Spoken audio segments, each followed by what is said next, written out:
Okay, guys, sorry about that problem with the meeting. I'll see if I can try to figure out what was happening and see what we can do to make that better. But I'm going to do a couple more notes here. Also, if there was a question or something you did not get that I was saying because you couldn't hear me well, then feel free to send me an email or give me a call or do a Google Hangout, whatever, so that we can get that straightened out. Um, let's do another example here. So let's do example 4.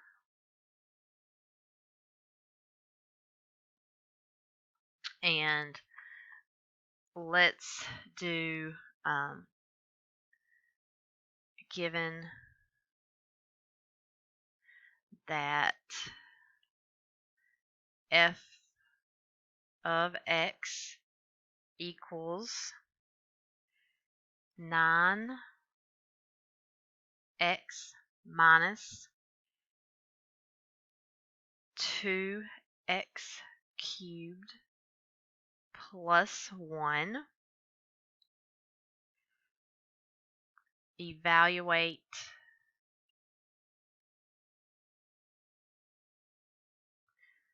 f of x for x equals -2. Okay, so for this problem, we are going to find f of -2. This is a different way that they may say this. Evaluate f of x for x equals -2. So you're just plugging in -2. We are going to write f of -2 here. We don't do anything with this. This just reminds us that we plugged in -2 into the equation. And then everywhere that we see an x, we're going to write a -2. And we're going to put that -2 in parentheses. So 9 times -2 minus 2 times -2 cubed plus 1. Now, whenever we look at this, we do have parentheses, but these parentheses only have a single number inside of them. So they are not the type of parentheses that we have to do first. And we are just going to skip over parentheses. The second thing in our list for order of operations is exponents. So -2 to the third power is what we want to do first here. Remember, when we're talking about -2 to the third power, that is not -6. It is not -2 times 3. It is -2 times -2 times -2. And that is going to give us -2 times -2 is +4. And then 4 times -2 is -8. So here we will have 9 times -2 minus 2 times -8 plus 1. Next on our list is multiplication or division. We can see we've got multiplication here. We've also got multiplication here. And because they are separated by plus or minus signs, we can go ahead and do both of these at the same time. So 2 times -2, 9 times -2 is -18. And right here, I like to think of this as -2 times -8. And -2 times -8 is +16. So it's going to be plus 16 there. And then we just bring down that plus 1.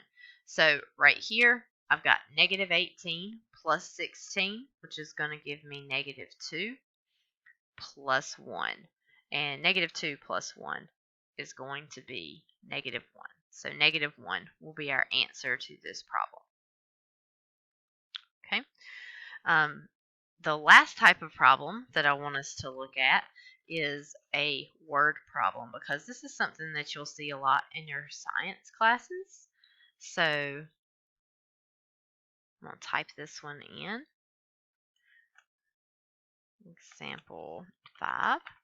And so if, let's see, let me think of momentum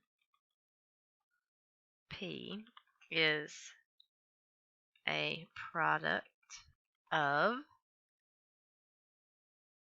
let's see, hold on just a second, mass m and velocity v of an object as shown in the equation below, and that is P equals mv.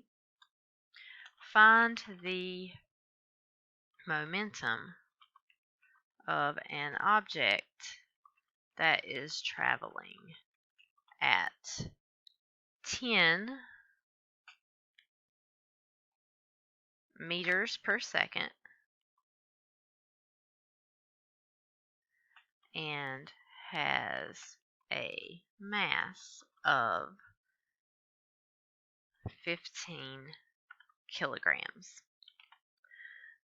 So, what's difficult about word problems is making sure that you understand what each letter stands for.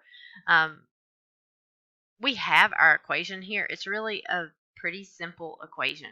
It's just P equals M times V. So what's difficult is making sure you know which letters stand for what. So it tells us if momentum, P, so that tells me P is my momentum, is a product of mass, M, so M equals mass.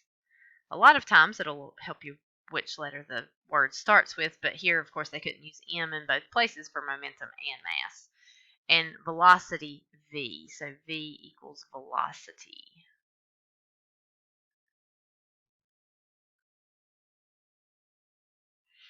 Of an object as shown in the equation below, P equals M times V. Find the momentum. So this right here tells us find the momentum. Momentum, remember, was P, so we don't know what P is, of an object that is traveling at 10 meters per second and has a mass of 15 kilograms. So this right here I think is a little easier to see. You've got mass of 15 kilograms, so M, which is your mass, is 15 kilograms. The object is traveling at 10 meters per second. That doesn't tell us its velocity, but we know velocity is like speed. It's not speed, but it's like speed. It does include a direction, but this is going to be our velocity. So right here, our velocity is 10 meters per second. So the hardest part about this problem is pulling that information out of the word problem. And so what we're going to do is we don't know what P is. That's what we're trying to find. So we're going to leave it right there. M, we're going to replace with 15. And V, we're going to replace with 10. So P is going to be 15 times 10, which is 150. Now, anytime you have a scientific problem, you need to give units with your answer. So 15, that was 15 kilograms, and this was meters per second. So for this, you're doing kilograms times meters per second. So it's written like this: kilogram times meters per second. On the little exit ticket quiz that you have, you'll have a problem like this. All the units are going to be the same, so the units won't be something to worry about too much, but just make sure you can plug in and get that answer there. So if you will go to Canvas and take the short little quiz on for the exit ticket today, I am just going to grade that for completion. It will tell you which ones you miss at the end, and that will be all of your assignments today. On Thursday and Friday, you have some assignments from IXL.